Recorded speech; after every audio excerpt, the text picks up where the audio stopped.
Janojit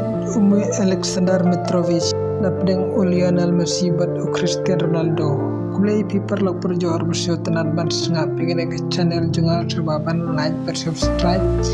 wa Alexander Mitrovic orang lekai ke Al Hilal nene ke Serbia habala kali uban jit napdeng Lionel Messi bat Cristiano Ronaldo mano orang lekai bau ite ne orang lekai ke Serbia legit Ronaldo ku barang lekai bapa nam jeng Portugal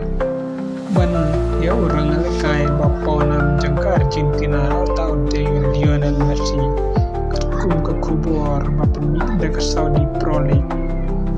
adu Mitrovic laban rampiang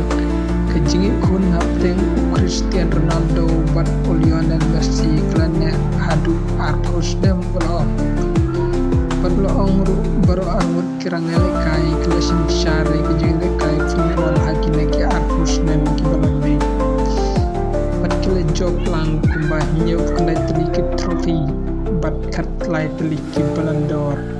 bat la tep palat yang kat nyau spa teliki gol haki jeng jeng neki arngut bat lagi neki arngut kelami na Europe rek dang don nolong kiba kongsan bahan nak benta lagi jong kendun kiba uyana kai kum Ronaldo bala live kena snem kerta wile kai nak kendun nak kai jong Saudi Pro League nak klub Al-Nassr kebadai na Saudi Arabia kan ba Lionel Messi bala live kena snem kerta lagi kemat jika internya ni kembali ke klub apa USA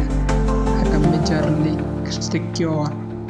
kan bawa Alexander Mitrovic dari way negara lekai papau hak Saudi Pro League nado bawa oleh cika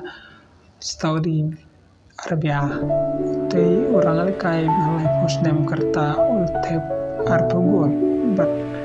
balai teliki asis haki arpolai teliki re jinglekai hakeleng jinglekai na taga Al Hilal taga Samoy Kulesibun